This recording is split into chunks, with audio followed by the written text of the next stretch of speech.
저는 정토에 들어온 지 한 3년 되는 지금 전법 회원이고요. 네. 저는 정토회 공부가 굉장히 재미있습니다. 네. 그래서 법문도 열심히 듣고 하는데 다른 거는 별로 이렇게 딱 부딪히면 답답하지 않은데 그 옳고 그름이 없다 그러면은 갑자기 가슴이 좀 답답해집니다. 제 생각에는 옳고 그름이 없었다면 어떻게 불교에서는 계율을 정할 수 있었을까? 또 옳고 그름이 없다 그러면은 어떻게 이 복잡한 현대 사회에서 법을 정하고 집행하고 이런 일을 할 수 있을까? 좀 그런 부분에 부딪히면은 불교가 굉장히 현대 사회와는 맞지 않는 그런 이론을 갖고 있지 않나라 생각이 들어서 많은 이 질문을 여기저기서 좀 했는데 별로 시원한 답변을 못 듣은 것 같습니다. 그래서 오늘 한번 여쭤보고 싶습니다. 자기 얘기는 이해가 되는데 그 질문은 이해가 되는데 그 질문 중에 한 말은 조금 앞뒤가 안 맞는 말 같아.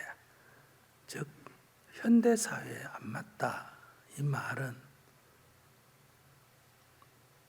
좀 사실이 아니지 않을까.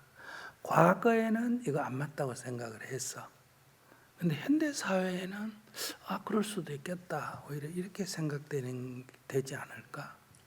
왜냐하면 과거에는 하나의 가치관에만 안주된 유교면 유교, 한국이면 한국, 단일한 가치 체계 속에서 살 때는 옳고 그름이 본래 없다. 이거 받아들이기가 굉장히 어려워요.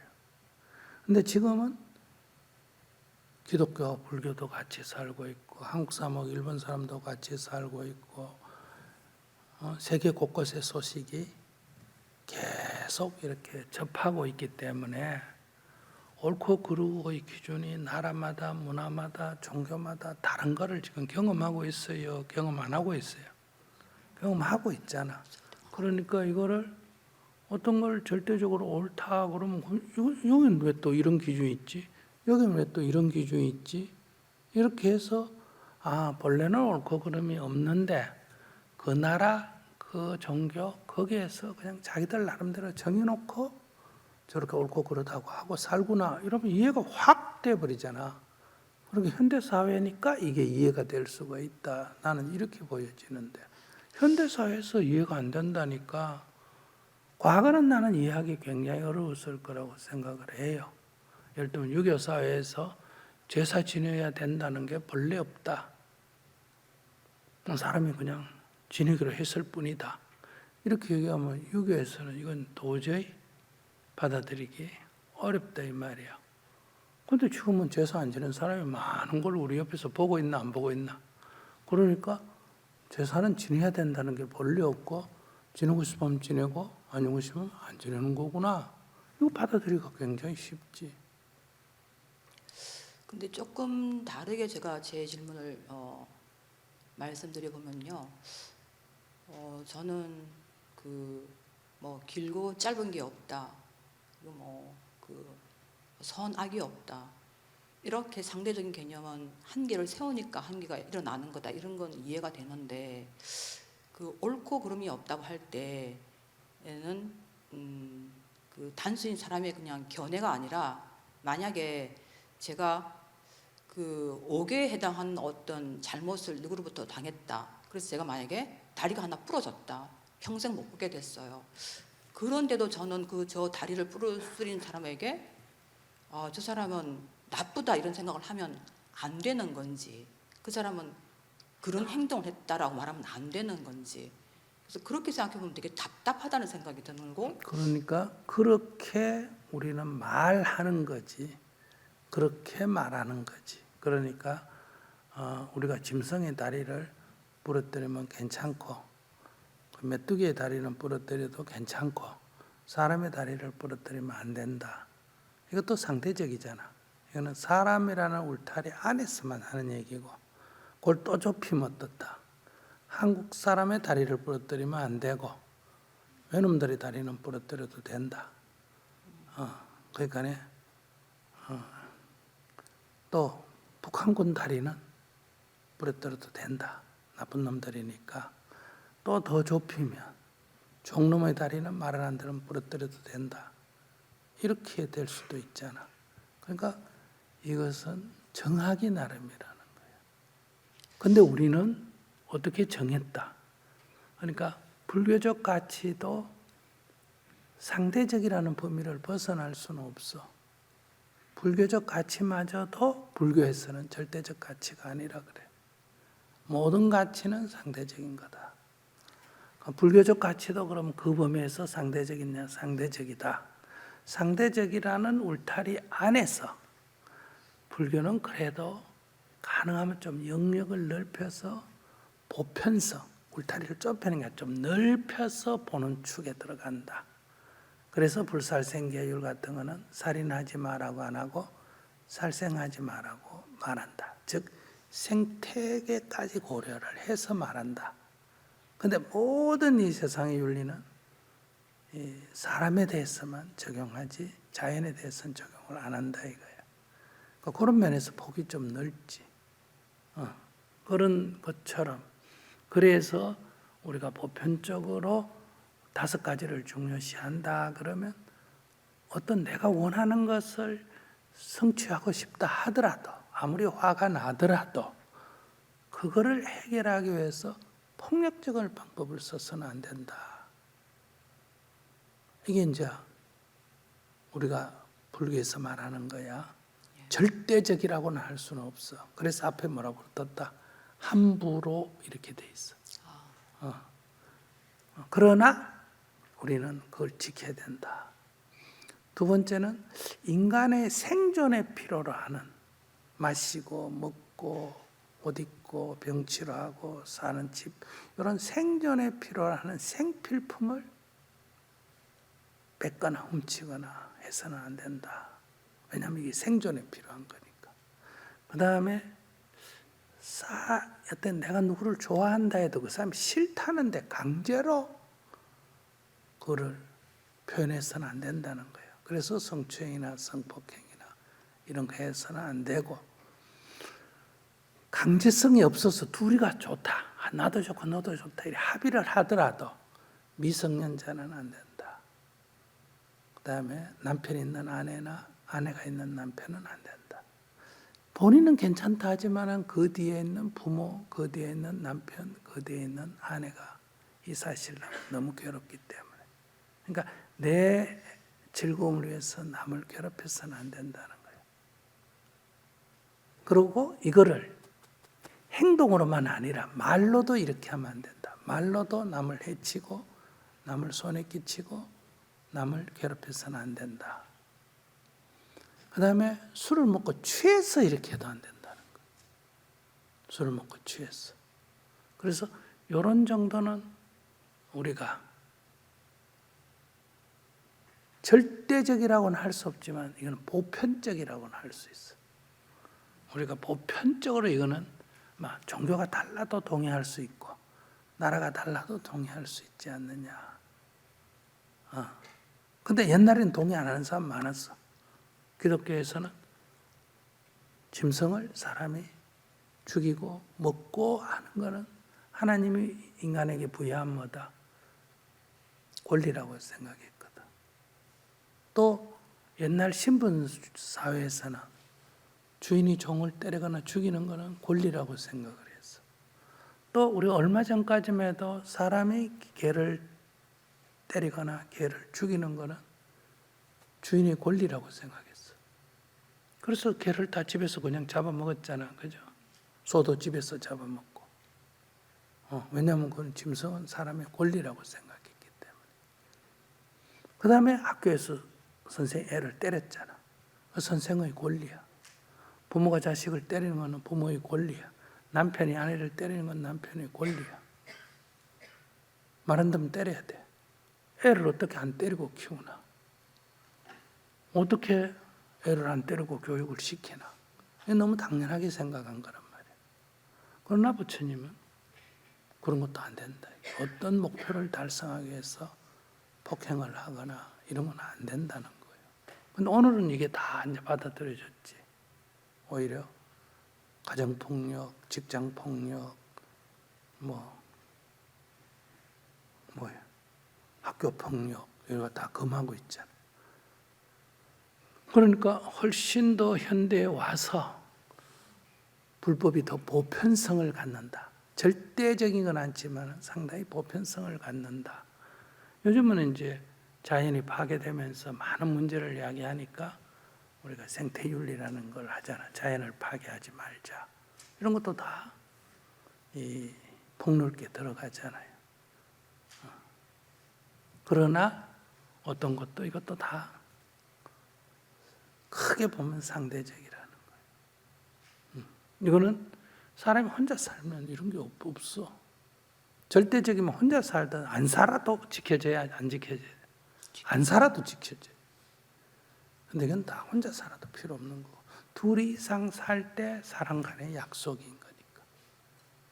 그러나 이제 역사적으로 이거를 절대화하는 거지. 종교에서 이걸 절대화하고, 봉건사회에서 절대화해가 남녀 차별을 절대화한다든지 신분 차별을 절대화한다든지 해서 이제 마치 본래부터 그런 있었던 것처럼 우리를 세뇌해서 우리가 그 익숙한 거지. 신호등이 본래부터 있었나? 빨간불에 못 가는 게 본래부터 있었나? 요즘 정해졌나? 정해진 거지. 그럼 정해졌으면 지켜야 되나 안 지켜야 되나? 지켜야 돼.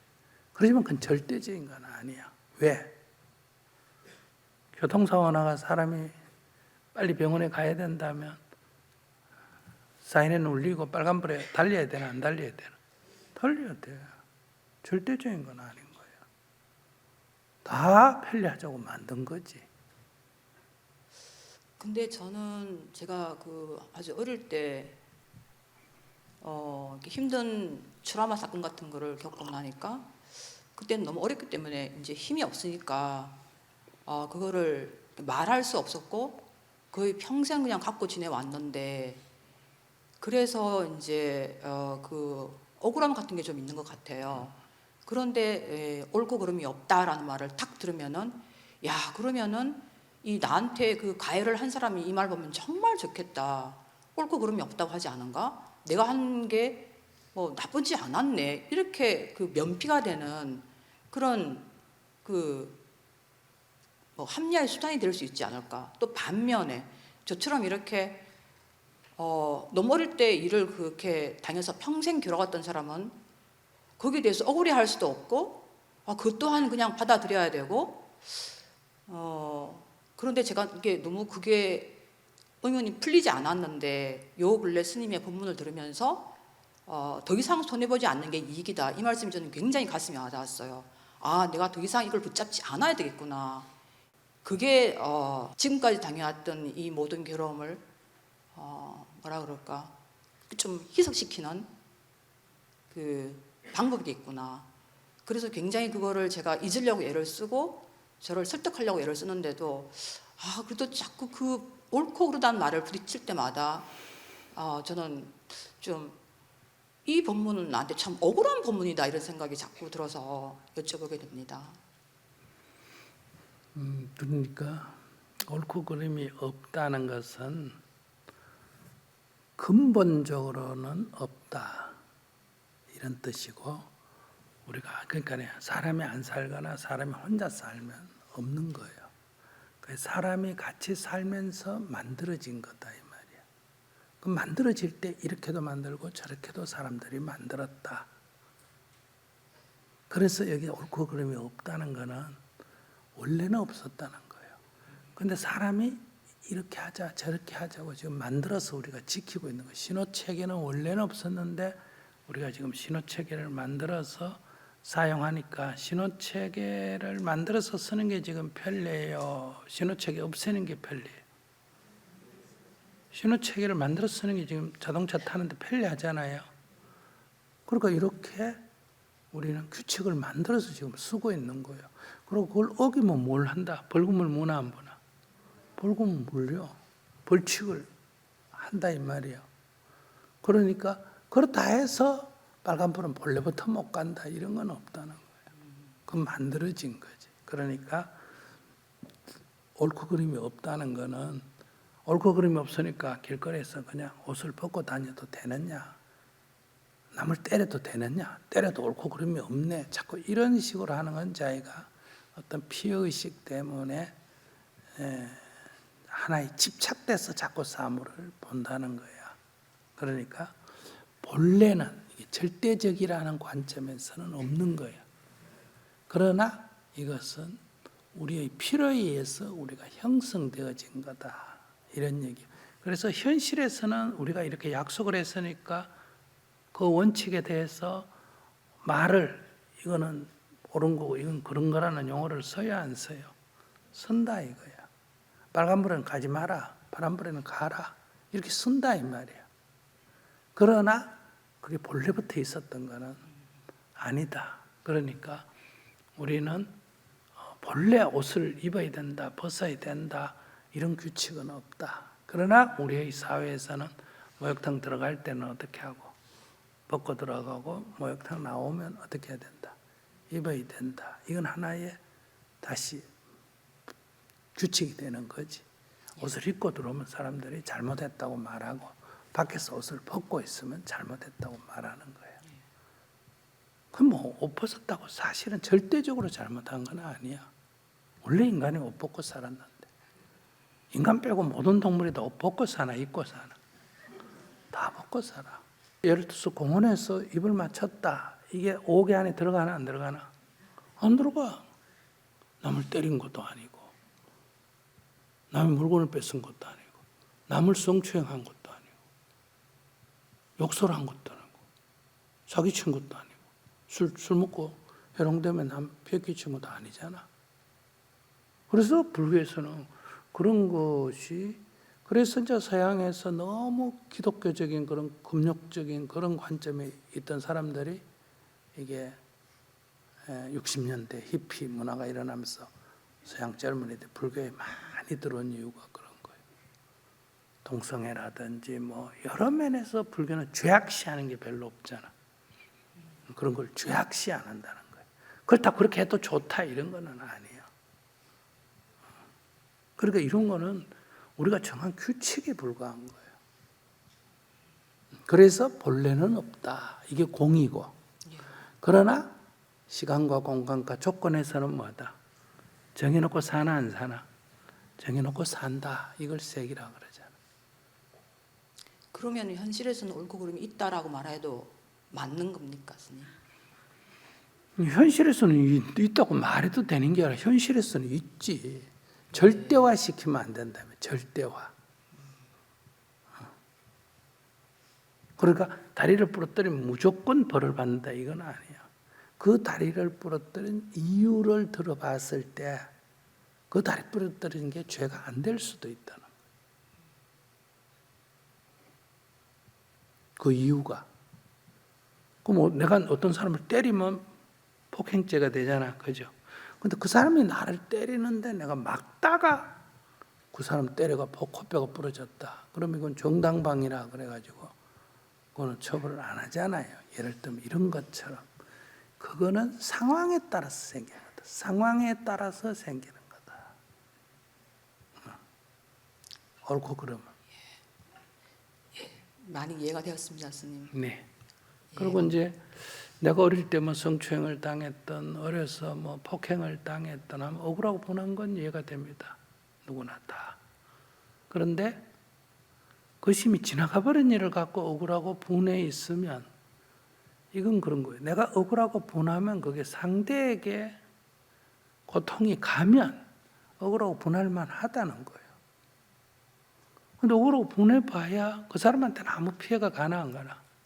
안 가고 누구한테만 피해가 간다. 나한테만 피해가 오는 거를 계속 붙들고 있으면 이거는 어리석다 이렇게 표현한다. 처음에 때렸거나 처음에 성추행한 그 사람으로부터 빚어진 거지만은 그 이후에 10년이든 20년은 다 내가 나를 괴롭힌 거에 들어간다. 그래서 부처님이 제1의 화살을 맞을지언정 제2, 제3의 화살은 맞지 마라 이런 거예요. 그건 왜 그러냐면 그 사람이 죽어도 이 피해는 그냥 남아있어요. 그 사람하고는 관계없는 거예요. 이미 떠나버렸어. 그런데 이제 요즘은 이제 이 미투 이런 것도 법적으로 처벌이 안 되죠. 일정한 유효가 지나가버리면 이제 망신을 주는 거지. 그죠? 이제 망신이라는 복수를 하는 거지. 그 복수를 한다고 해서 속이 조금 시원하지. 내가 갖고 있는 문제는 해결이 안 되잖아요. 내가 여기 손가락에 상처가 났다가 이거 이제 부러졌다가 이제 아물었어. 그런데 뭐 그 사람 망신을 줬다 해서 손가락이 뭐 흉터가 없어지는 것도 아니고 안 줬다고 손가락이 부러지는 것도 아니잖아. 그러니까 나의 문제는 내가 그 사람이 어떻게 했던 거는 그 순간뿐이고 그 외에는 다 내 문제라는 거. 그러나 이제 우리는 그 사람을 처벌한다, 그 사람을 한다는 거는 이제 여러분들이 말하는 복수심으로 하는 거는 이제 수행이 아니에요. 그러면 그걸 고발을 하거나 뭘 하는 건 뭐다? 재발 방지를 위해서요. 재발 방지. 나를 위해서가 아니라 다른 사람도 그 사람에게 폭행을 당하거나 성추행을 당하거나 하는 것을 막으려면 이거를 그 사람이 그런 위험이 있다는 걸 알려야 되나 안 알려야 되나? 알려줘야 돼. 내가 망신을 사는 한이 있더라도. 그래서 이 고발한다든지 이렇게 하는 게 복수심으로 하는 게 있고 이건 중생심이고, 그러나 예방, 그러니까 다른 사람의 피해를 막기 위해서 하면 이건 정의의 실현이야. 사회의 정의를 실현하는 거라. 그런데 여러분들은 괴로움만 하지 사회 정의는 실현 안 해. 내가 괴로움만 하지. 그리고 이거를 드러내면 내가 부끄러웠다. 내가 망신산다. 사람들이 나를 뭘 보겠냐. 이래가지고 숨겼어. 변화를 위해서는 아무 노력도 안 해. 그냥 이불 밑에 만세 부르기란 말이야. 누가 나를 뭐 버스나 전철가는 성추행했다. 그러고 집에 와서 내 울어. 그럼 뭐예요? 울면 나만 괴롭고 베개에 눈물 젖으면 내 빨래거리만 늘어나고 잠 못 자면 나만 못 젖고 아무 해결책이 없잖아. 그러니까 마음을 바꿔서 나를 먼저 편안하게 하고, 그러나 이것이 다른 사람에게 피해를 줄 거를 생각해야 되겠죠. 그럼 이런 건 좀 막아야 되나 안 막아야 되나? 막아야 되니까 앞으로 이제 송곳 같은 걸 딱 이렇게 핸드백에 넣어놨다가 옆에서 건드리면 사정없이 찔러버려야지. 확 그래가 찔러버려. 그러면 이제 뭐 밤때기를 맞든지 뭐 소라이 나든지 하겠지.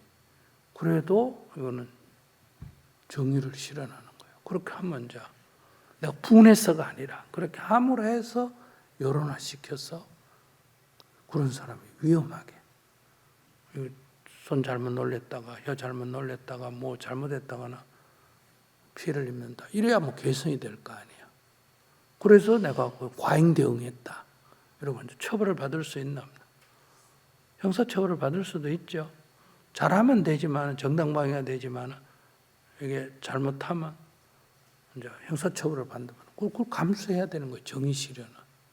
정의 실현은 항상 비난을 감수하든지 경제적 손실을 감수하든지 형사처벌을 감수하든지 독립운동하려면 죽을 각오를 해야 되고 민주화운동하려면 감옥 갈 각오를 해야 되고 이런 것처럼 정의 실현에는 늘 내가 손실을 감수해야 되는 거예요. 그런데 여러분들은 정의 실현은 안 한다는 거예요. 그냥 혼자서 군지렁군지렁하고 욕만 하고 그래서 자기만 괴롭히고 사회 변화에는 아무 도움이 안 된다는 거예요. 그러니까 뭐 탄핵 국면에 가가지고 막 악을 써도 수행이 어긋나고 혼자서 입에 테레 보고 막 성질만 내가 테레비 때리 부수면 지 테레비만 부러지지 뭐. 그러니까 저럴 수도 있다. 그러나 이 현 시점에서 저것은 정의가 아니다. 그렇게 생각하면 가서 행동을 표시하든지 댓글로 다든지 해야 되겠지. 자기가 할 수 있는 선에. 그러나 상대를 미워하거나 증오하는 것은 맞지가 않다는 거. 증오한다는 건 절대적이라는 거예요. 절대적으로 너는 죄악시한다 이런 뜻이거든. 네. 예수님 감사합니다. 많이 마음이 가벼워졌습니다.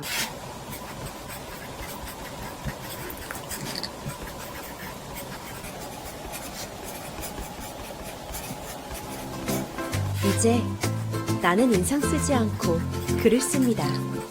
지금 이대로 좋다. 나의 첫 필사노트.